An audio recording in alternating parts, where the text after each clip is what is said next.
Colby Plus not only is with us this week, but I know you know, Scott, but listeners may not know. They've kind of updated their style in the last year to go from the gray top and black bottom to all gray suits. Well, right now, they've got a clearance on all of the older gray suits that are still made out of the Yamamoto rubber, still the suits we fell in love with in the first place, just probably 30-ish% off. Wow, what a great time. It seems like winter swells are starting to kind of arrive finally here in California, and the water's 60, 62 in Southern California. It's probably 55 up in Northern California. And what a great time to pounce on a killer deal on just deluxe, soft, warm, buttery, comfortable Yamamoto rubber from Colby Plus. A great deal, and one that needs to be. You know what? This is the kind of deal where I would go in and swoop one and just put it on stash, Yeah, on standby for next season. You know what I mean? totally. Yeah, if you're in NorCal, they've got a 5.4 hooded chest zip right now for $276. So That's ridiculously a killer deal. I mean, they're already a good deal even at full price, but Yeah. with the clearance, it's even better. But it's not just for the winter. They've got short arm, like it's all the gray line. So they made everything out of the gray line, including the jacket, 2 millimeter long sleeve spring, 2 millimeter short arm full. So go on there and pilfer colbyplus.com. Enjoy that. And then also, I wanted to bring people's attention to Real Water Sports. Obviously, we know and love. They're doing a surfboard giveaway, and it's part of their Under the Glass series with Brett Barley.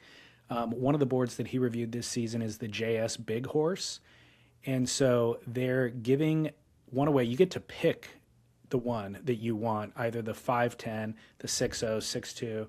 I think that's it. And then all you got to do is give your email address. So go to realwatersports.com. There's a banner at the top for surfboard giveaway. Click over there, and no purchase necessary, just an email address. And you've got until the end of the month to do it. Well, why wouldn't you? The question is, why wouldn't you go sign up for a free surfboard giveaway with Real Water Sports? Are you kidding me? Let's do this. Our listeners probably have already purchased from them and they already have their email address, but you know what? Set up a secondary email account to get in on this. Actually, I think even if they already have your email address, you can still enter this. Yeah. But I don't know if they're tracking IPs and you can do more than one email address. You didn't hear it from me though. Right. Come on. But come on. The best retailer, our retail partner, everything you need for any water sport, realwatersports.com.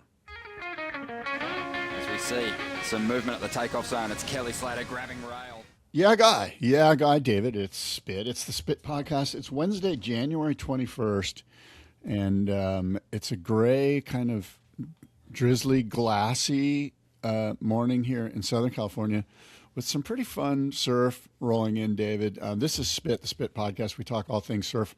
I will say that, it was probably the worst December for surf as far as the size of the surf. The waves were very, very small for all of December and getting into, frankly, early part of January.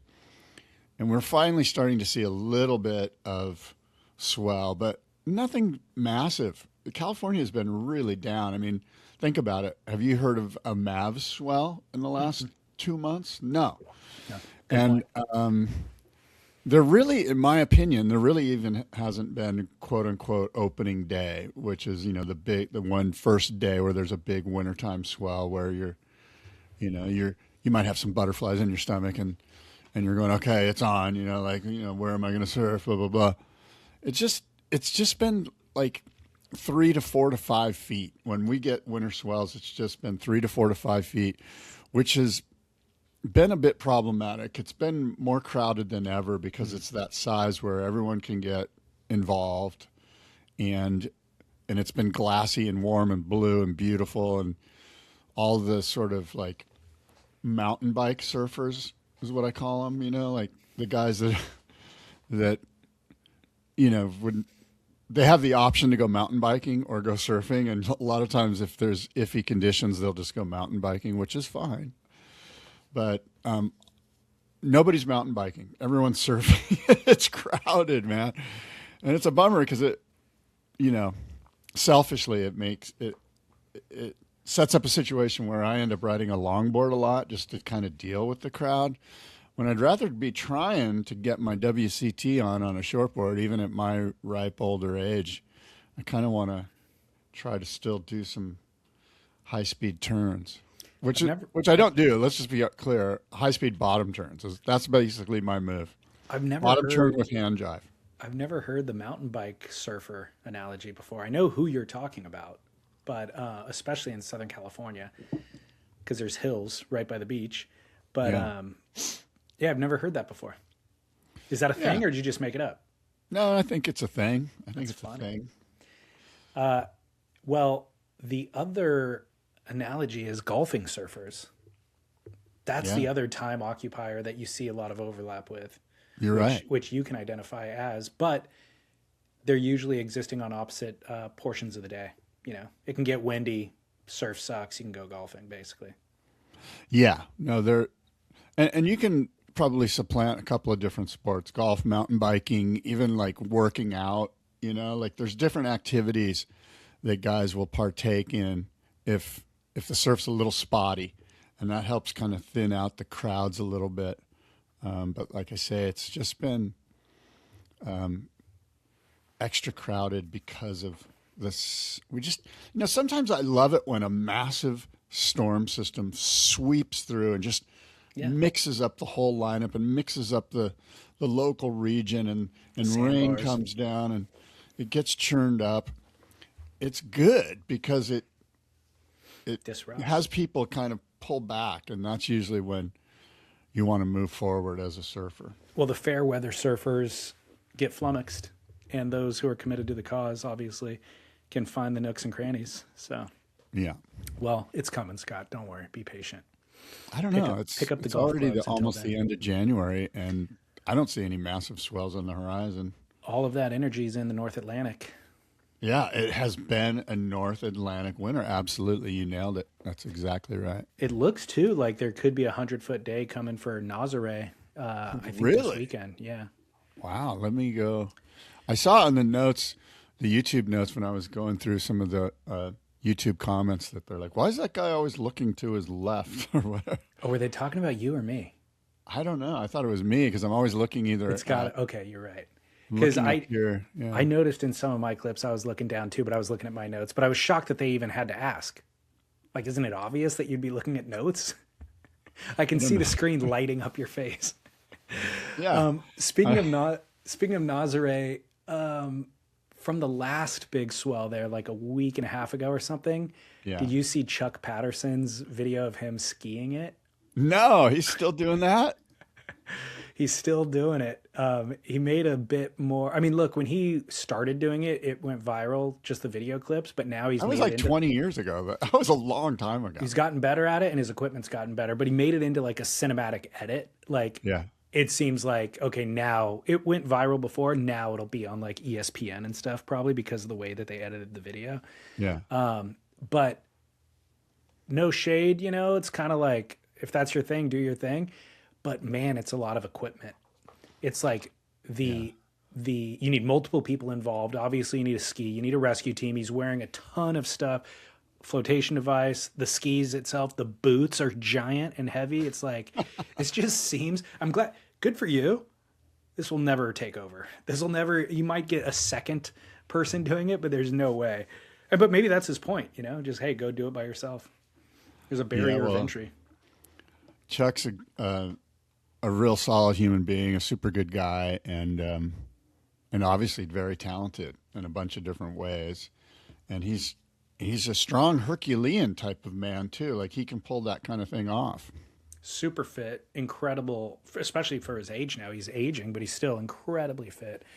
Committed to the cause, and then committed to just pursuing life on the fringe of adventure. Did you track, or I don't even know if we talked about this, it's about a year old now, but did you track the story with his wife? I think we did talk about it. Didn't she have some horrific health situation? It was a crazy scenario, and he's actually been giving updates on that. And thankfully she's recovering. It's just a slow course of recovery, but basically she was in a gym and a piece of equipment failed. Like she put a bar back up or something, and the clasp on it somehow failed, and the thing hit her in the head. And she thought, like, initially she was just like, oh man, that hurt, you know? But over the course of a day or two, it devolved into like, she was completely debilitated, basically. She lost memory. She had to relearn all this basic motor function. Oh my gosh. And like the process of diagnoses or just doctors kind of assessing the severity of the problem was very slow. So he's turned into kind of a caregiver over the course of that first year. And I think now he's getting out of the house again and doing, you know, his adventurous type stuff because she's more able. I think she's actually, if I'm not mistaken, through the course of therapy, started doing like this equine therapy, like spending time with horses and riding really? horses. Yeah. Oh, that's great. Yeah. It's been really actually interesting. So, What do you think it is about equine therapy, about horses themselves, or is it just animals in general, or is the horse special in that regard as far as therapeutic, a connection, human animal connection? Is it just horses, or is it like, could you just do dog therapy? Or they do dog therapy too. cat therapy, goat no, therapy? there's definitely dogs that go visit, you know, hospitals and stuff like that. So I think it is both, but I think that certain animals are, you know, just better at certain things, I guess, or What do you aligned think certain about the ways. theory that dogs are actually God? Like you flip it, like DOG, GOD. When you think about, and maybe horses too, but when you think about the unconditional love that a dog gives its owner, no matter what, you know, there's an old joke. It's kind of gross, but you know, something about you put your wife and your dog in the back of of the trunk of your car for a day, and then you pop the trunk, and one of them's going to be stoked to see you. That's horrible. One of them has higher brain. One of them has higher brain functioning to understand. But yeah, it's interesting. I don't think I've ever heard that theory before, and the inverse of the spelling. I like it. You know, I think there's something to be said about the unconditional love component. Yeah. So, And by the way, it's interesting. for the record, my wife unconditionally loves me, and I unconditionally love my wife. And Let's get real. the There's dog- conditions. well, that's a silly joke. Somebody told me I butchered the joke, but you know, you definitely don't want to be locking either in the trunk of your car. I think just kind of as a base level default, dogs Yeah. are more unconditionally loving than spouses are. Yeah, I think there's more conditions on spouses loving. Right. But look, Hindus worship cattle. I know there's other cultures that have worshipped cats in the past. It's not an original thing, but I think there's something to it, and I think there is something therapeutic to it. Animals vibrate on a different, you know, wavelength, and I think do have insights that, for whatever reason, are therapeutic for adults or humans. So there's something there. I have no idea what it is. I've never studied it. It's all news to me, but I'm open to it. Anyways, Chuck Patterson, hero. Yeah, I'm interested in the equine therapy because my daughter works with horses in a, you know, not that's not her job. She for a hobby, I guess you could say. All right. Well, anyways, Nazaré, keep your eyes on it over the course of the weekend. I want to open the show with something, Scott, Yeah. because we've been remiss for the last 21 days to not discuss this. And this email came from a listener on New Year's Eve. And he said, I'm writing you on the last day of 2025, not just to wish you a happy new year, but to share that I picked up a brand new Channel Island surfboard today that I had custom made and then glassed by Bob Haakenson in Goleta, California. He retired today, and this was his last ever Channel Islands board. He's done thousands. He's an iconic surfboard glasser and did all the Channel Island boards through the 70s and 80s, probably even the 90s. I'll leave it to the historians to figure out when Channel Island surfboards went with their own in-house factory. As I picked up this final board today, Bob showed me a picture on the wall of him, Al Merrick, and the rest of the Swami surf team from 1969. His relationship with Al goes way back. He has also had an amazing relationship with Yater and pretty much everyone who shaped boards in the 805. Glassed by Bob is a phrase that we use here when discussing our beloved boards, and we all know his iconic logo. That is that is always on the tail and the bottom of the board. Given that this is the last one he's going to do, I gave him a little free rein to do some airbrush and make it sing. I'm over the moon with how it turned out. Thanks to Scott Anderson and the crew at Channel Islands for allowing this Goleta Bay to get one last board, quote, glassed by Bob. And thanks, Bob, for being an amazing craftsman, which led to a historic career of true partnerships and with the best shapers in the world. And Happy New Year to everyone in my beloved surf community. Eric Watts. Well, right on, Eric. I'm glad he brought that to our attention. That Bob is an absolute legend. There are many throughout the surf world, guys that are laminators that are absolute legends that are in that sort of board building space that don't get the due, and Bob Haakenson is one of them. And congratulations on a wonderful career and probably a really fulfilling career for him, to build surfboards, and people just love surfboards, as you know. And there's, and I also think of, interesting, Renny Yater shaped his last surfboard not too long ago. Yeah. And so that area, 805, that zone, two absolute, like, icons of foam, both of them. And fiberglass. Yeah.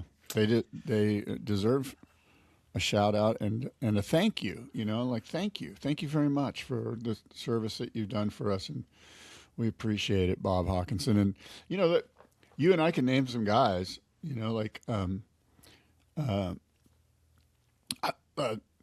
what's the guy's name at there I am. We can name some guys, and I can't name. If you give us long enough, we can name some guys. The guy in what? Give me some clues. In Orange County at Waterman's Guild. Oh, Greg Martz. Yeah, Greg. Thank you. I was on the tip of my tongue. Greg Martz and Gary at Moonlight. And there's just, Well, and like TC down at Ropers, who's at GNS for, there's so many guys. Jeff Myers, Peter St. Pierre, the whole old Moonlight crew, Mark Donlan and Kenny Mann and those guys. Anyway. Have you met Bob Haakenson? No, I've never met him. I've met him a few times. I've visited that factory a couple of times. The last time I was there, incidentally, was the week that Renny Yater was shaping his final board. Oh, wow. Yeah. And I didn't see Renny, but Bob was like, yeah, he might come through. But, I guess the Yaters of the world developed a higher profile and a certain amount of esteem and name recognition and all that kind of thing. So there was a time where they were grinding it out, developing the craft, and just getting by, like it's not a way to get rich. They were just doing it for the love of the thing. And you're right, we benefited from it. But the Bob Haakensons of the world never developed a profile or any limelight or anything at all. So when I saw him, 60 years into his career, months away from retiring, he was still basically doing the same thing he was doing in the 60s. He's just getting by, like hoping to cover next month's bills kind of a thing, just like complaining about whatever hiccups are going on and the employees that didn't show up kind of, it was like literally an 86-year-old man just in the same thing, just with more gray hair and more tired, but like just grinding it out, just grinding it out, but making the best boards because it takes that long. I mean, that much experience is reflected in the product itself. So I'm a huge fan, and it's a bummer to see. I mean, look, the guy, he deserves to retire, but it's a bummer to see him and Yater and those kind of OGs, legit California OGs, move on. Yeah, people often reach out and go, hey, you should do something at the boardroom for these guys that aren't getting the same sort of notoriety that shapers get. And I did a thing years ago called Underground Craftsmen, where I was like, you're right, I need to do something. How do I do it? First of all, I'm going to need money to do it, to go around and So I went around and I took images of guys and I built these pull-up posters that said Underground Craftsmen and something like that needs to be more continued. Actually, it needs to be continued, and because there's so many guys that just pop into my head right now. Guys down in San Diego that have just been there forever. And deserve a little bit of, hey man, how about a little golf clap for this guy because he's been doing it. Surf Line has done various types of the same feature over the years where it is highlighting laminators. They'll do it every 2 years or something like that. So that's always good to see. And it is kind of a peak. It's always, names of people I don't even know. So it's kind of nice to see who's who in a given community. I've tried to interview some on Surf Splendor. I've definitely done Greg Martz, done, You did Wade. yeah, well, Wade Largent. Yeah. I thought you did Wade, didn't you?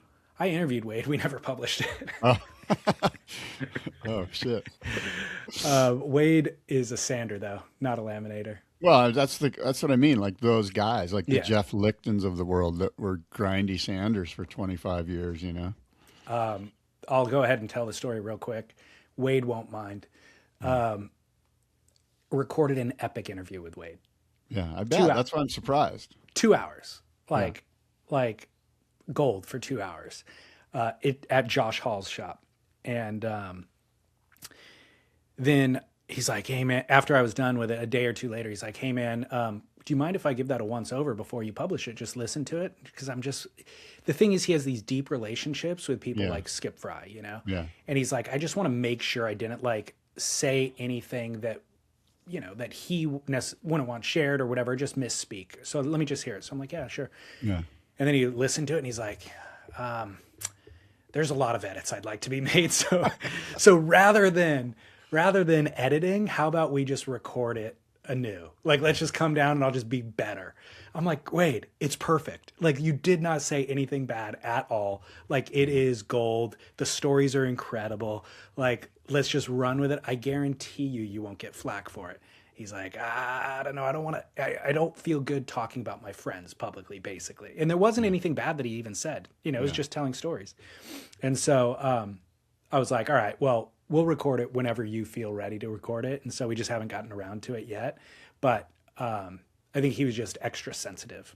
But his legacy and his story and the people he's worked with is untouchable, And he's got such great humility too. And I get where he's coming from totally. I mean, Totally. Yeah. How many times have you and I done this show and we're like, oh man, did I really need to say that? Or should I have said that? Or does that help anybody? Or does that tear somebody down? Well, And not that Wade would do that, but his didn't even come close to tearing anybody yeah, down. exactly. He's so cool. It was all supportive and positive, but I think some people are just wired in a way that they feel comfortable, being in a public figure, and other people are not, and he's not. But the follow-up story to Wade is we did our Chicama trip in August, September of last year, and Wade did not sign up for the trip, but he showed up. He happened to be there staying at a nearby property, so we got to spend the entire week with a +1, which was great. It was super great, and it was so fun seeing him down there and talking with him, and I just enjoy listening to guys that have deep history, which Wade does.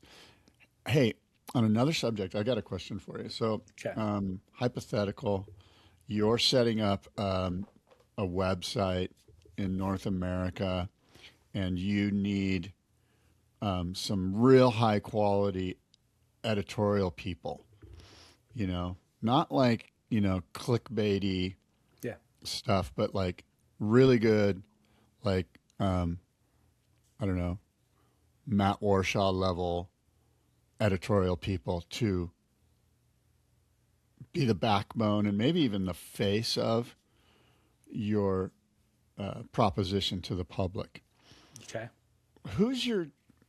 Can you even make a list of young, because they're going to have to be young, no old dudes are going to want to do it because they're going to want, obviously you're going to have to pay these people.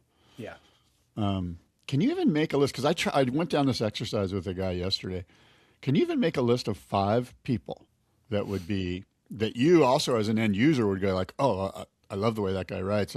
I'm sign me up because I'm into what they do. You said they have to be young.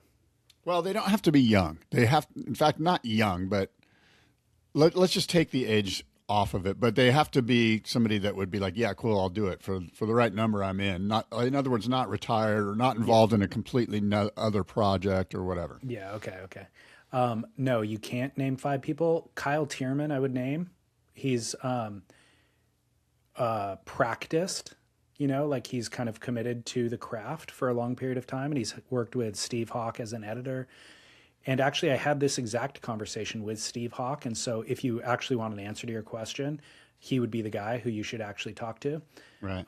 And I spoke with him about this specifically because my question was, there's no feeder system now, because there's no job title that pays a living wage. There's no feeder system for these things. So anybody who is even interested or talented that way doesn't get all of the developing of the craft to get to the point to where they can get a paycheck. They just go start doing other things. And so there's people who are pursuing it just as a hobby and an interest, and they get stuff published either on, The Inertia or maybe Surfer. Maybe they submit articles to the Surfer's Journal. But it's just not the same. Like they're getting maybe 10 reps under their belt per year, whereas 20 years ago they were getting 100 reps under their belt per year. So I don't think that they're developing the craft as quickly. But tough times, lean times. The thing is, whoever you were talking to about this, I'd be curious what the business model is and if it can even support it, if it can even support the writers. Yeah, I would agree. But a side note, could you name 5 Australians that could do something in Australia? I'll answer that in 1 second. I did think of a couple of names. Kyle DiNuccio is somebody who's been committed to the cause for years and gets stuff published regularly in the Surfer's Journal.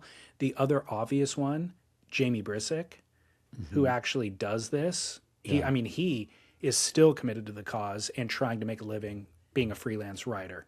And great call. Yeah. So Brisick, and these guys all have a very different approach and style. Brisick, Tierman, DiNuccio, and there's probably others that I'm not thinking That's good. of. 3. That's amazing. Because I couldn't come up, and I told the guy the same thing. I go, there's no feeder system. They're all the guys that I would recommend are 50, 60 years old, and they don't want the job. They're busy doing other things. They found other. And I bring up Australia because I almost feel like because of their system over there might actually be some young guys because I don't know. Because it's just a little cheaper to live. It's not like you don't have to make $180,000 to friggin' rent a home. Yeah. I don't know the answer in Australia. Sean Doherty would definitely be able to tell you the answer. And so he's a great writer, but he's busy. The Stab Magazine has a bit of a feeder system. They do bring on new talent and try new talent out, but it's a very different style of writing. At best, it's medium form. It's never long form. And even then, it's kind of like, I don't find it necessarily to be literary. This would be kind of like investigative journalism, kind of like what we try to do on this show. Like basically the news of the day, if something breaks, if there's a pro surfer gets eaten by a shark or, whatever it is, somebody needs to get involved and somebody would need to probably follow the pro tour and, that kind of thing. You could, with the budget, you could definitely get, depending on what their output is for the website, you could get a Derek Hind, you could get a Dave Parmenter, you could get Jamie Brisick and the other younger guys that I mentioned. You could get a stable who would commit to an article a month. Yeah. And those are all guys that I would think with 1 month, they would come up with super interesting topics. And if they're only doing one a month, they could come up with very interesting topics and craft very well-written pieces that would draw attention. And to answer your question, the business model isn't purely based on, I want people to sign up because of these great editorial writers. There's another larger proposition, and then the editorial side of it is, is sort of ancillary or stands on the side next to it. Yeah. Well, more to come on that, I guess. Yeah, whatever. Okay. Hey, the other final thing about Haakenson, Bob Haakenson, Channel Islands also dedicated a post to him at the beginning of the month and said that he began glassing in 1973, but helped finish some of the most important boards that Al Merrick shaped of that era. So the Red Beauty and the Black Beauty, and many of Kelly Slater's surfboards during the defining years of his career. So I thought that was worth noting too. Yeah, for sure. That's good stuff, Bob Haakenson. Thank you again. And I have a Who Said That, if you're willing to go for this. If I'm willing to be embarrassed yet again. Who said that? Okay, so this is the part of the show where I quote from a famous surfer, and David and the listening audience attempts to guess who it is. And I quote, "It's pretty shocking, the current surf space. When I first turned pro, there was a terrible recession. And getting a contract as a Grom, there was just hardly any contracts. Unless you were the guy, you didn't get anything. And it seems like right now, for the best 18 to 20-year-olds, it's a tough environment for pro surfing." Who said that, David? Could be anybody. Are you already tossing the towel? No. Here's the hint. When I first turned pro, there was a horrible recession. Yeah, that could put you into some That puts you time frame. every 15 years, basically, every 12 years. Go ahead, though. I'm interested. A, was it Ross Williams? B, was it Rob Machado? C, was it Shane Dorian? Or D, was it Yago Dora? So those are all except Yago are the same era. And Yago was sponsored by Volcom from very early on. So I don't think it was Yago. So let's go. Rob, I think he was probably sponsored. Southern California probably sponsored. I'm going to say Shane Dorian because Big Island didn't get the attention of Oahu. So Shane Dorian, final answer. You're right. You're correct. It is Shane Dorian. And I pulled that from Sterling Spencer's Pinch My Salt podcast, which just published an episode with Shane Dorian, which is really good. Basically, anything with Shane, he's intelligent, well-spoken, and it's fun to hear him give his thoughts on things. Was Shane in studio? No, they did one of these Zooms. Cool. Yeah, I was going to be shocked if Shane was in studio, but fantastic. I'm all ears with Shane. Yeah, me too. And frankly, you sort of turned me on to Pinch My Salt. I haven't watched it before, but with the Tom Kern one, and now it's kind of popping up on my algorithm on YouTube, and so I'm enjoying it. And tip of the cap to Sterling Spencer. And when I tell other people about it, they have already seen it, and they all say the same thing, which is they love Sterling Spencer's delivery. He has, like I say, this between two ferns type of thing going, a little bit like not quite as abrupt and as aggressive, because it's not full parody, but there's just a subtle, his demeanor and the way he delivers questions and his whole tone is refreshing. I'm a big fan. I've always been a big fan of Sterling. I'm thrilled to see this renaissance in his career. Obviously, he had a debilitating head injury, which is now a recurring theme of the show, but that took him out of commission for almost a decade. And he's really, really bounced back in an incredible way that I think draws from the same comedy and humor that he had in the early phases of his career, but is now more mature. It's more developed. It's better. The internet is more ready for it. A lot of what he was doing back in the day, it was like he was a pioneer of like a certain style of comedy that is now commonplace on YouTube, but his was on Vimeo, and surfers were getting pissed at him for talking about them. Now they're all laughing along with the joke.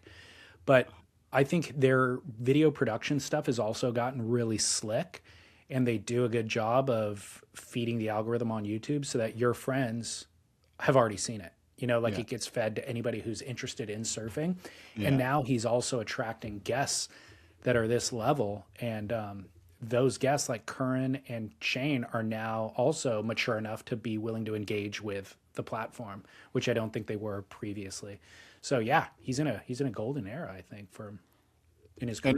And of course he's tapped in. I mean, he's third generation surf space person. You know what I mean? So he also knows a lot of guys just by osmosis of being in the space. So. Well, he was a pro surfer too, and he was at Billabong when Shane was at Billabong, so he's got those connections. But yeah, the Tom Curran connection definitely was through his father, you know. And then I don't know if you're aware of this, but his sister's pretty famous Hollywood actress. Oh, I didn't know that. No. Yeah, her name's Amanda Spencer. She was on, not Amanda. Yeah, Amanda. And she was on Abigail. Abigail is her name. Oh. She was on Mad Men, and then that was kind of her big breakout. But at that time, before she broke out, she was best friends with a girl named Meghan Markle. And so Meghan Markle went on to marry, obviously, Harry, Prince Harry, and Abigail's still besties with Meghan Markle. So she is an actress in her own right in Hollywood, but she's almost become more famous just for being Meghan Markle's bestie. So that's Sterling's sister. That's fascinating. Yeah. That's a whole nother road. Totally. Yeah, but she earned it. I mean, she went out to Hollywood and earned it, you know? That's cool. So yeah. Good for her. Shout out. So more on Shane Dorian though. Yeah, I've got some more too. So go ahead. So huge. I'm going to listen to that. I did not know that just came out. Fascinating human being, still at the top of his game. The fact that he was in the running for Wave of the Winter in December proves that. But if you look at his physicality, he's like fitter than he's ever been, and he's 53 or something like that. It's incredible to see. And then he's gotten super into finance in the last decade. And so he shares all these insights and tidbits about investing, you know, which you can take with a grain of salt and assess it on your own merit. But the fact that he's like committed to it, learning constantly, and just, I feel like growing constantly is interesting to me. Yeah. I'm a big fan of constant learning. That puts us in a place of humility. I will know if I'm in a place of humility if I can look at what I consider to be, perhaps something that, basically what I'm saying is just know that every opportunity offers the opportunity to learn. Yeah, totally agree. Well, I'm grateful that we have these, I feel like yesteryear's eras had these kind of surf personalities who we could look up to. There was a certain level of class and decorum and dignity that they operated with, plus the athleticism. And I feel like we have some great ones nowadays too. Tom Carroll is right up at the top of that list. Shane Dorian's at the top of that list. So it's pretty cool. Totally cool. So I'll give you a little bit of insight. One of the interesting anecdotes, and of course Sterling did bring up, the Laird Shane Dorian conflict, but that was already kind of played out in the stab thing. We saw how surfers get paid. But Shane does talk about the very first time he paddled into Jaws. And of course, luckily there's video footage of it. And the drama behind that, going out on a ski on a 9.6 or whatever it was, 10.6, and jumping off into the channel and waxing the board. And there's all of these tow teams out there. It's a quote unquote tow only day. And, he basically tells the story. I won't ruin it, but I suggest you go check it out. And it's kind of how Laird and the tow teams handled that very first session, this paddle versus tow team drama that unfolded, and the myth that these were the types of waves that could not be paddled into at Jaws. Shane Dorian was the guy who broke that myth and broke that barrier. And he went out there in the very first wave, got a pretty sick, hands in the air, kind of what he calls a pocket ride with, the curtain kind of over his shoulder. And basically within 3 days of that swell running, they basically told the tow teams that they had to leave. And a lot of it was like the young Maui guys like Ian Walsh and his brother, who basically were like, we're paddling. And frankly, I believe it's state law that if there's guys paddling, you can't run a ski through the area. And it basically turned Jaws into a paddle wave for, almost every swell. I don't know if there's skis out there anymore. And I mean, I'm not a Maui expert. I'm not a Jaws expert. I'm sure there's moments when it's too windy to paddle or the wind's just off the wrong corner or whatever. But for the most part, doesn't it seem like it's a paddle only wave these days? Seems that way. Although, yeah, there's moments. I mean, there's rescue teams on skis. Yeah. Well, so did he go deeper into Laird Yeah. acquiescing? I mean, I can't imagine. Well, here's the Laird thing: is being that like, okay, Laird was not there that day. Okay. So, and he said, if Laird and his crew were out there, and then our crew of young paddlers were in the water, it would have got ugly, because that crew of local Maui young kids was not gonna acquiesce, and Laird, of course, isn't gonna acquiesce. But Laird wasn't there for that session. My instinct is to side with the paddle surfers, of course.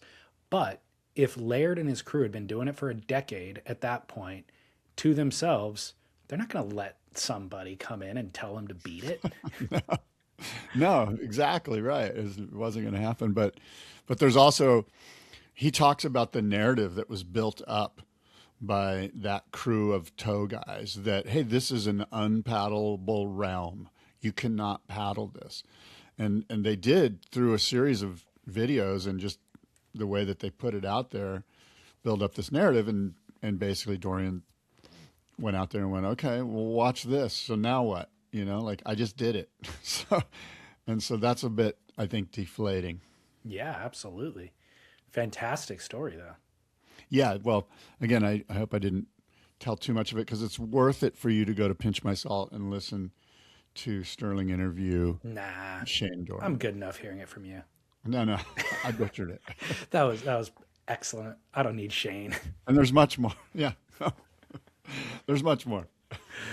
If I was interviewing Shane, so much of it would be asking about parenthood.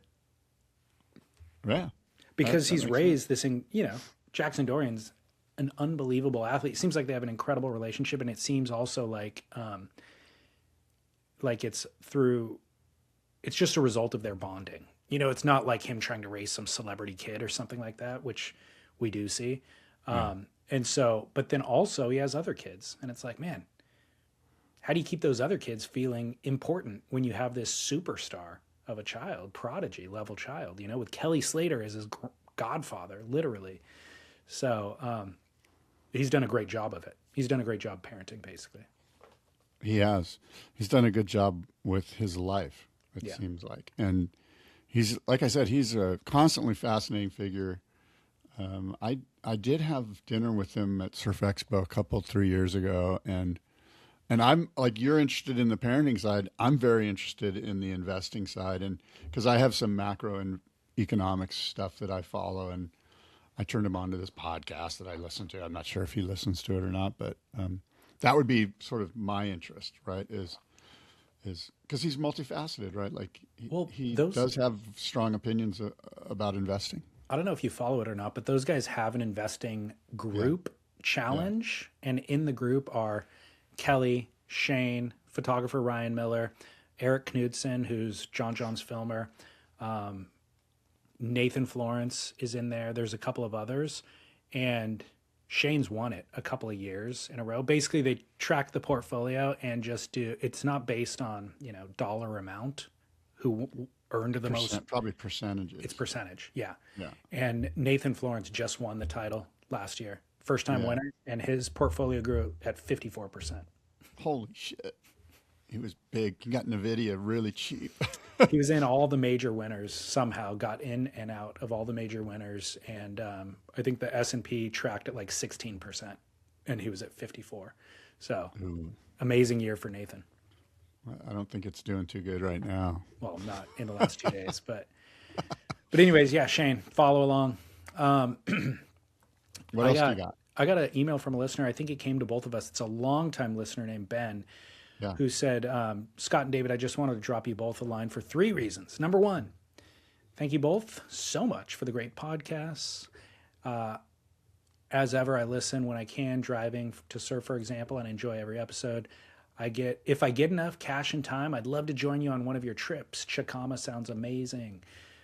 Quick side note, Nicaragua is sold out. So any listeners who want to join us on a surf trip in 2026, unfortunately, Nicaragua in April is sold out, but we do have the Chicama Resort booked in August. And we haven't announced that yet publicly, but if you're interested, earmark it. We'll come back with the detailed information within a week or 2.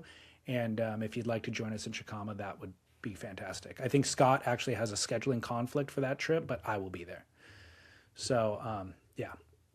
Anyways, point number 2, that was point number 1 from Ben. Point number 2 is to give you my Indonesia experience and breakdown for what it's worth. In March/April 2025, I went with my Basque buddy, John, to surf the waves in Lombok. The waves are fun, or the waves were fun.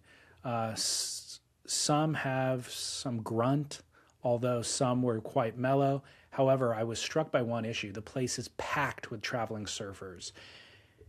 Added to this, there are locals who, for a fee, will act as, quote, guides. What they actually do is push lower intermediate surfers into waves that they couldn't and shouldn't be catching by them, or can't by themselves, basically. Very often they would push a client into a wave that either John or I was already surfing, forcing us to straighten out and head for the reef. I don't generally bitch about not getting my share of waves. If there are lots of surfers of a higher level than me in the lineup, it stands to reason that I will have to be patient, catch a few scraps, and occasionally eat crap. However, when people are being pushed into waves, that is really frustrating. Spending over €1,000 and 16 hours to get to a, quote, remote surf destination to find it packed is quite disheartening. A lesson was learned. Sometimes it's better to travel less and get more. I popped down to Lisbon to see my friend and surfed great waves with fewer people than I did in Lombok, and with much less hassle. I know Indo has great surf, but the crowds put me off. If you guys can suggest an Indo spot where I can get waves without a crowd, I am all ears! Exclamation point. You and I can chat about that. I will go on to say his third point. I won't read, but it's basically saying how foreigners are absolutely appalled with American politics right now. Well, what's interesting to me about point number 2 is, and you and I have experienced this together. We've seen this happen. And if you can pay a local to more or less, let's call it learn to surf, push me into waves, and those are like prime set waves, and the local does not care about the other surfers in the water because he's the guy, he's the local, he's the guy. Could you then say me or you or Ben, just pay the guy the same amount so that I can catch set waves, so that he goes out there and enforces the way he does with pushing in the newcomers? He just tells them to go. It doesn't matter who's on the wave. If anyone hassles you, they'll deal directly with me. And can we just pay that guy a little premium and just be guaranteed set waves? And Great. I think that's, if it hasn't already happened, and I think it has probably, that's the next thing that's going to occur. So, great question. I think you're right in that the economic model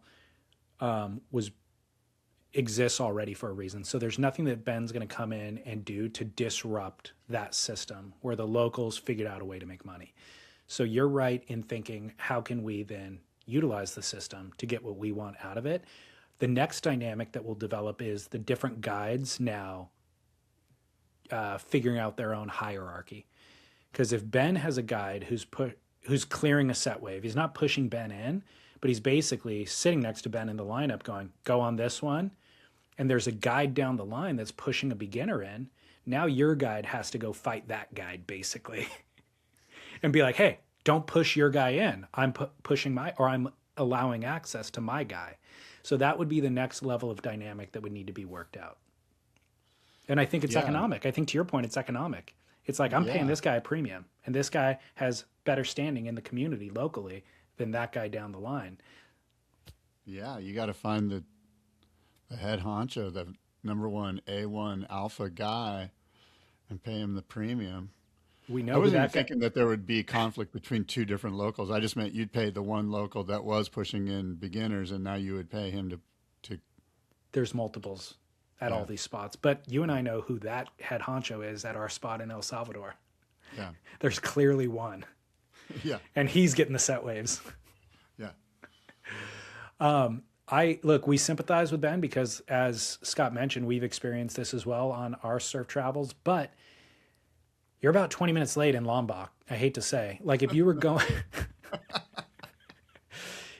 going there thinking that old system of the best surfer gets the best wave is in play, you're 20 years late. And yeah, so that was kind of a fool's errand from the get-go. And to be honest, you would think I would side with the traveling surfer, but at this point I don't, because I've been to these places where, it's economic dire straits. And so they've figured out a way to allow surfers to still come and participate and do what they wanted to do, but just to try to make a little money along the way. And the payday is significant. It's like they're not going to turn down the payday. If they're getting $100 a day, let's say, and that was a month's wage prior, they're like, there's no way you're going to disrupt that. So I kind of sympathize with the locals in third world countries who figured out a way to make a living off of the tourists. For the tourists, it's a small expense and it's worth it. Even though I disagree with, it in theory, or if it were to exist elsewhere, I understand why it exists here. It's already overrun with surfers anyways, like the hierarchy kind of thing is gone because the beginners are just clueless. Yeah.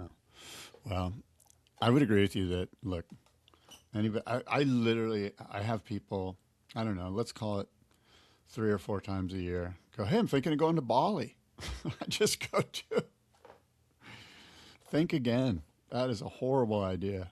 Yeah. And that's just me. Maybe I'm just old and salty, but I don't want to go to a place that's packed, Yeah. And frankly, there aren't that many places. And that's kind of what Ben was saying. Like, oh, who would have thought? I just went a little local jaunt down to Lisboa and scored some super fun waves. And look, it wasn't Indo perfection probably, but. And it's colder. It's different, but it kind of comes down to you're not having fun unless you're catching waves. And so you might have to change up your expectation. I think the Bali thing is such easy access for Australians and certain people, parts of the world. So that's why it's an easy play. But yeah, it's overrun. It is. It's overrun. It's just crowded. Well, he said, if you can suggest any Indo spot where I can get my waves without a crowd, I'm all ears. I think you've had 1 or 2 good experiences. I don't know if you know you what? Let me take a quick break and I'll come back and address that.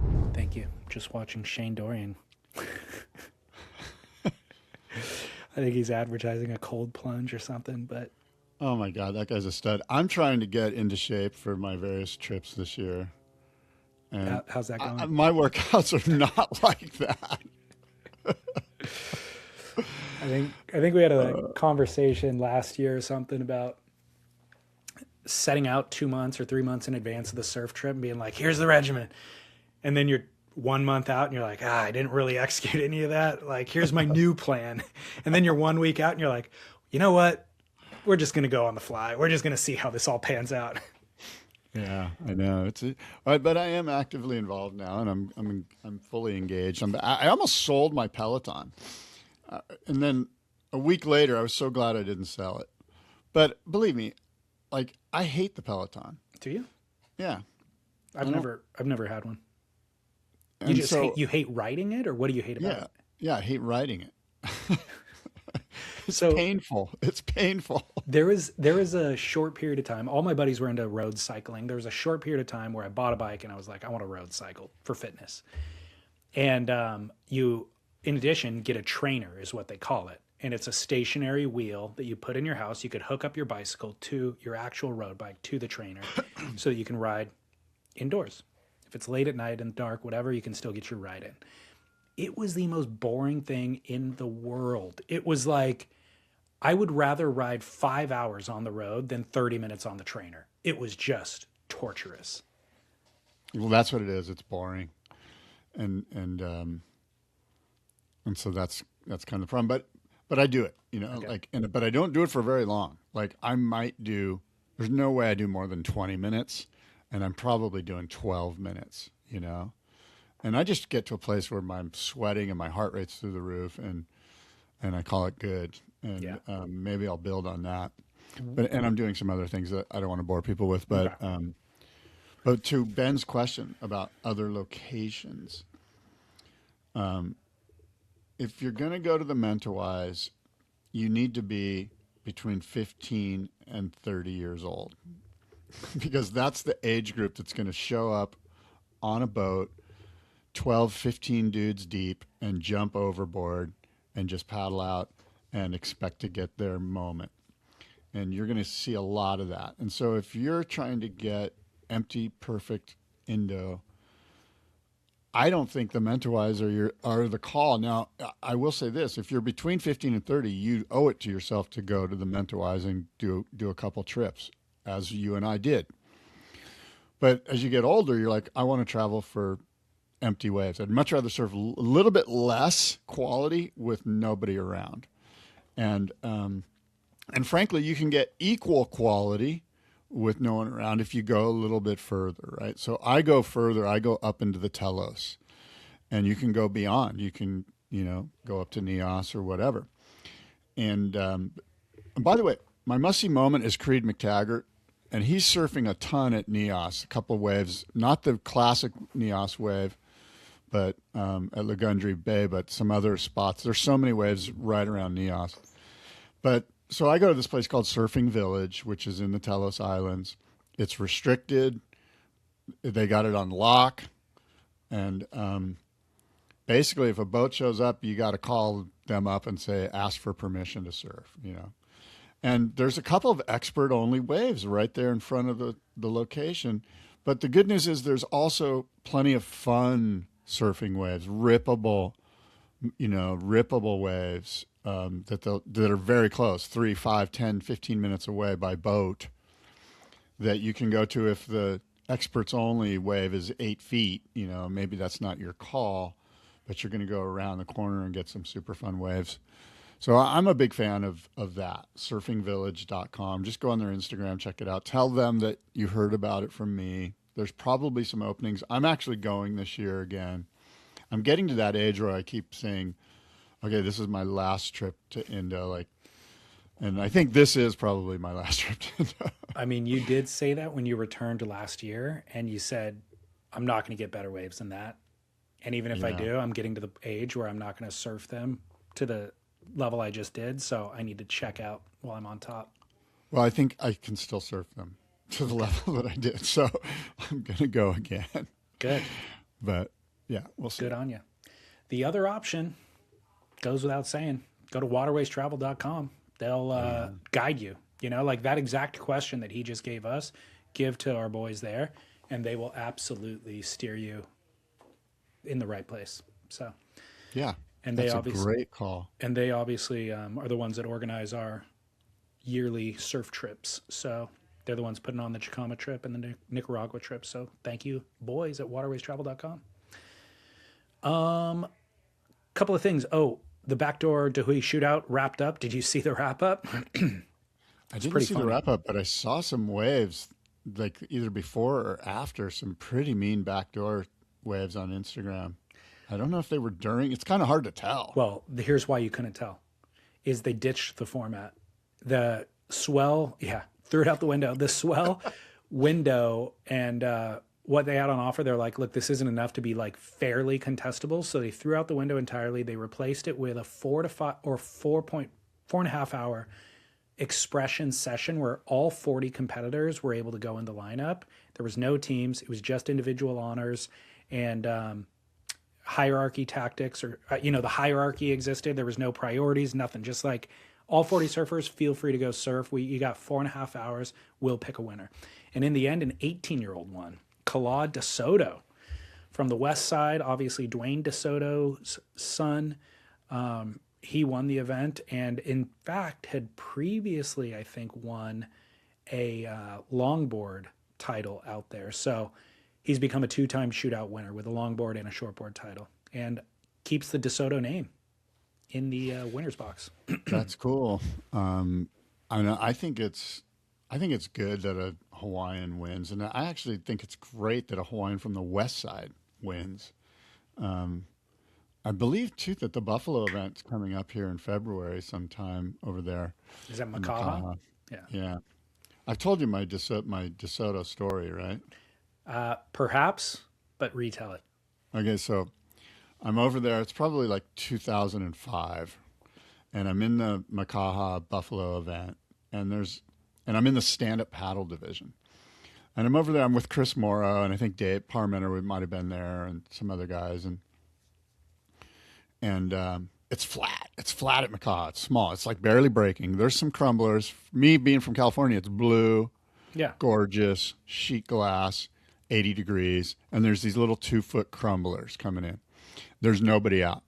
So Chris Morrow and I are like, let's go. And so we get up, and I'm the first guy out there. I get out there, and I'm by myself. And I see this gnarly-looking Hawaiian guy paddle out, and he's on a stand-up too. And he paddles up to me. No, he goes, hey, hey. He screams at me from like 20 yards away. He's like, hey, hey. And I'm like, oh, shit. And I immediately get down on my knees in like a subjugated position. And I say to him, before he says anything else to me, I just go, where do you want me? Where do you want me to go? Like, I will go wherever you want me to go. And he goes, no. It's just that here we introduce ourselves. I wanted to know who you are and where you're from. Like that's what we do here. And I go, oh, okay. My name's Scott, blah, blah, blah. And he goes, I'm Bruce DeSoto. And he's like, just introduce yourself and everything's cool. And I was like, okay, thank you so much, Bruce or Mr. DeSoto or uncle or whatever I said to try to fit in. And it was cool. He was super cool to me, the rest of the whole thing, And of course, anyone that knows Bruce is sort of, legendary in the sort of Godfather type category. I prefer it that way.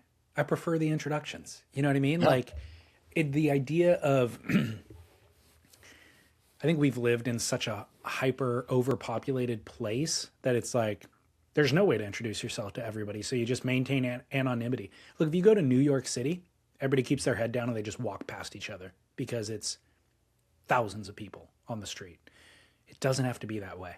It's like, there's 8 of us out here. Why not just say hi? Yeah. We don't have to like mad dog each other. Yeah. So I like it. I love that. That's great. Yeah. That's a good call. Anyway, what else do we got? Well, quickly, in your fitness plan, I hope that you are There is. imbibing. It's funny, I drink AG1 every day, and I'm like, oh, I'm drinking it, but it's not during the podcast. I wonder if David knows that I'm super engaged in AG1. And by the way, I have a secret. Like the way you're drinking it now, is it dribbling down your face, down your chin? No. I can't seem to drink out of that bottle without it dribbling down my chin and landing on On your cashmere. on my cashmere, which is a problem. So now I shake it up and I just pour it into a normal glass and then chug it. And I don't seem to have the dribble problem. So I'm admiring that you don't have this problem. Let me see this. No, take a big chug. This isn't a glass of wine. Maybe that's the difference. Maybe you're chugging too much. I'm pounding the thing like medicine. Look, you got dribbling problems every which way. Seems like every episode you're complaining about dribbling. You got me. Got me. Listeners, drinkag1.com/surf. You know where to go. Foundational nutrition and also foundational sleep aid as well. I'm on the AGZ and had it last night. That's why I'm so sharp this morning. Look at you. Rest and restore. So you can get the AGZ through drinkag1.com/surf. Just click along the top. And then I also have a Duke of the Month, and this was a listener submitted. Not a Duke of the Week. You thought I misspoke, but I did not misspeak. This is a Duke of the Month. Okay, let's hear this. This is interesting. Says, hey, David, long time since I've emailed. I sent you and Scott a couple of Instagram messages with some videos.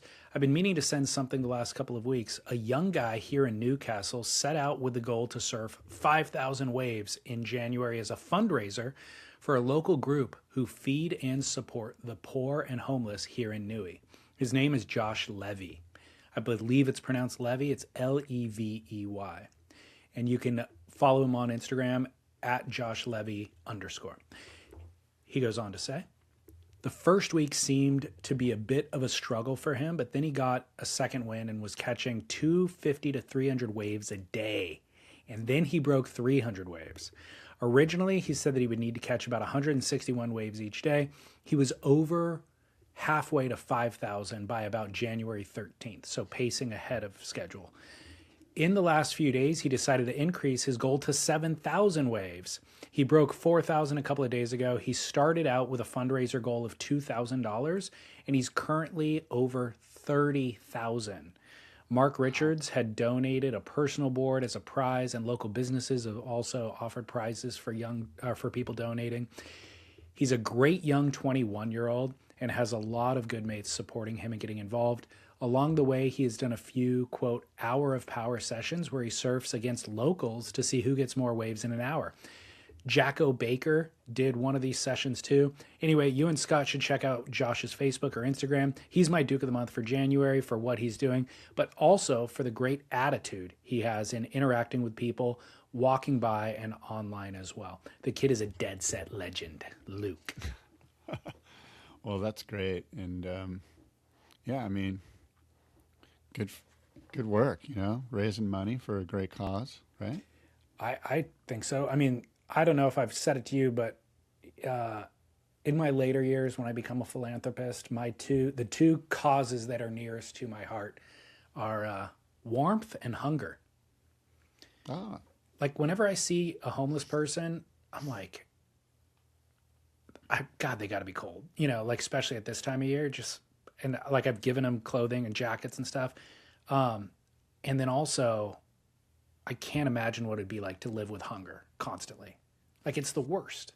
It's debilitating. It's frustrating. It makes you angry. Like it's just the worst. And so absolutely, I am all about this cause of trying to feed the needy. Yeah, wow, you really kind of hit home there with the hunger thing. And how do you feel about giving cash to people that are standing on the entrance or exit to a freeway? I don't do it often because, and I've felt differently about it at different times in my life. Part of me thinks I would rather be a little bit more methodical and do a little bit more research and planning and where my money's going if I'm going to be giving money, and can it make more impact if I do it in a different way? This person, I don't know their backstory. I don't know, you hear these kind of horror stories of people who panhandle for a living, basically. They do it intentionally to make money, and they don't work a job when they could be working a job. So I think that has scared me away. But the reason why I said I do it sometimes is I try to make that assessment in real time. I've seen people, I literally saw a guy not that long ago missing an eye. He's a homeless person standing there, and looked like he had some surgery to have it removed, but is basically this just vacant gap in his face. And I was like, holy, that's brutal. Like that'd be a terrible thing to have to live with if you had constant medical attention and a warm, safe, sanitary home that you lived in. This guy's homeless. $20, no problem, Yeah. So I make that assessment in real time, but then the more I've thought about it, the more I also think like it's not really up to me to assess in real time. Mm-hmm. It's like, if I can solve this person's immediate problem, even if they have a drug problem, even if they're maintaining an addiction, like if I can get this person a meal now. A meal? How about a hit? I don't want to service that, but honestly, I don't know that it's not up to me to even assess. Like well, I'm not sophisticated enough to assess where that money's going. And they might need a meal. My feeling is even if it's a hit, like that's what they need, man. The guy needs a hit. Give him what he needs. You know what I mean? The definition of need is up for debate for me there. Well, I've been in the position where you need a hit, and if you need a hit, you need a hit. I mean, I'm not, you know what I'm saying? Like, I guess what I'm saying is what you're saying is like, I don't try to judge what they're going to do with the money. I just know they need it, and it's not like I'm going, here's $5,000 for the month. Go waste it on fentanyl. You know, I'm like, here's $20. Yeah. Hopefully, you're going to get a cup of coffee and a warm bowl of soup, but Yeah. it's not my place to say what you're going to do with it. Yeah. Yeah, it's hard. I mean, to be honest, it's heartbreaking no matter what. So It is. It's horrible. well, good job for Josh Levey, and we will support that cause. Hopefully direct some followers that way and some donations. Thank you, Luke, for that submission. And then I've got a couple of must-see moments I would like to discuss with you, presented by Trees Wax, which is a petroleum-free surf wax, high-performance surf wax. And if you use our promo code SPIT, you get 20% off and a money-back guarantee online. I know you can buy it at conscientious, hardcore local surf shops as well. But if you buy it online, you get the money-back guarantee and the 20% discount. Vissla is doing a series called From the Shed. And they're basically, I've thought about doing this series mainly because of you, which is a documentary series about people's surfboard quivers.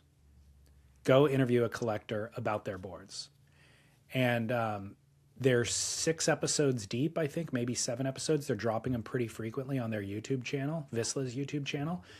But so far, they've interviewed a couple of board builders and a couple of collectors, but Danny Hess, Nick Melanson, Alex Lopez, Cliff Capono, Trey Martino, Jason Woodside, and most recently Donald Brink. So the board builders, of course, get into some of the board building, but it's really not. It might be, they don't show like the construction process. It's more about why I built this board. But they're 15 to 20 minute episodes and doing a deep dive into their quivers and how they evolve from one thing to the next, how it works, all that kind of thing. The story, the sentimental story behind the surfboard. Cool. That sounds like fun. They're doing a great job. Something in our wheelhouse. Yeah. And then my other one, I have 2, is Chapter 11 just released a profile video of Parker Coffin. I think it's titled something like Where I Am Now or something, just kind of an update on Parker. Uh-huh. Kid's at the top of his game.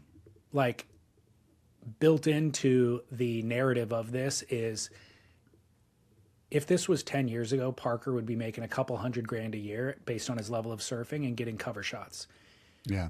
And he was probably for that period of time 10 years ago, but he's still at the top of his game. There's just no infrastructure to continually put him in front of our eyes, but he's doing it himself. He's doing the surfing. He's on great swells. He's in Hawaii for the wintertime, all that kind of stuff. And follow him because he's an incredible high-performance shortboarder with sick style and power game and big wave barrel charging and airs. Yeah. I love it. Parker Coffin. You know, frankly, I'm of the belief that people do their best surfing right around the age 35. Oh, really? I did not know that was part of your belief. Yeah, no, that's my belief.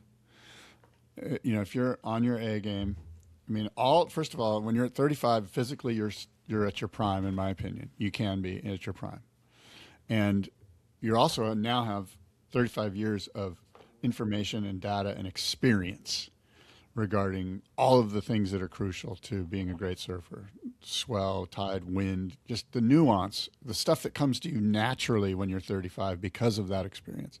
So you've got these two things and they're all kind of at a point, you know, experience and physical well-being. And that's at the moment when you're going to get the wave of your life. And Parker's kind of there. He's probably a little younger than 35, but you know, he's getting to that place. Totally. Yeah, I agree with you. I see it. I understand. The other epiphany I had watching Parker is I've always felt like Tom Carroll, his approach and his style of surfing is completely unique from everybody else's. There's nobody that surfs like Tom Carroll. And a couple of clips of Parker Coffin, I was like, whoa, that was Tom Carroll-esque. The low power, like from his waist down is just so powerful and centered. And I was just like, there's these flashes of Carroll that I've never seen in any other surfer before. So that's a huge compliment to Parker. That is a big one, about as big as it can get. I agree. And he's feel like part of the episode is an interview with Parker, and he feels in a good headspace too. Probably a testament to what you're talking about of getting into the 30s and kind of being a little less anxious about what's in the future and just being more grounded and settled. So it was great to hear from him that way too. And they actually show some footage and photos of that horrific face injury he had at Soup Bowl 2 years ago or something, where he pile drive straight into the reef, and it half of his face, but it was really kind of focused on his eye. Like his eye got almost ripped out. He almost lost his eye. So it cut through his eyelid, and they show some of that. It's just, he rode the wave perfectly too. Like it was a backside barrel. He was doing everything right. And kind of on the exit, the bottom dropped out a little bit, and he just went face first. And because the bottom dropped out, I think it got extra shallow right there. And so him diving forward just went straight into the reef, and it was an overhead wave. So that's horrible. Crazy. Yeah.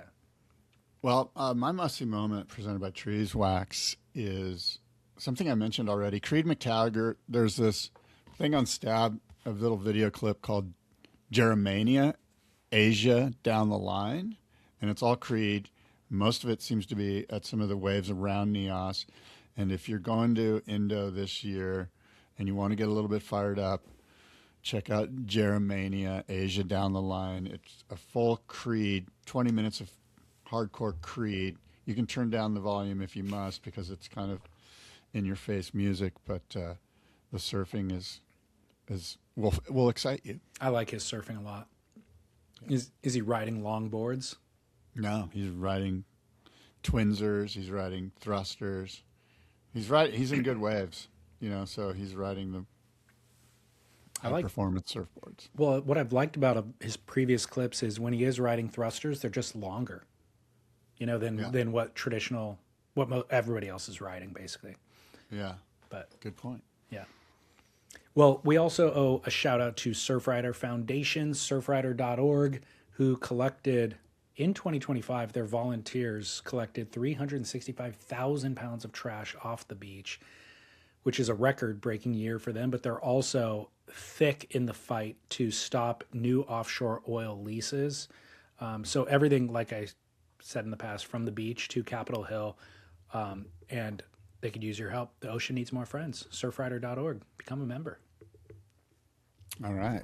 Good stuff. Join Surfrider and fight the offshore oil leases. Offshore drilling. All right. Well, David, look, we've said a lot. Lots been said. We've discussed some things.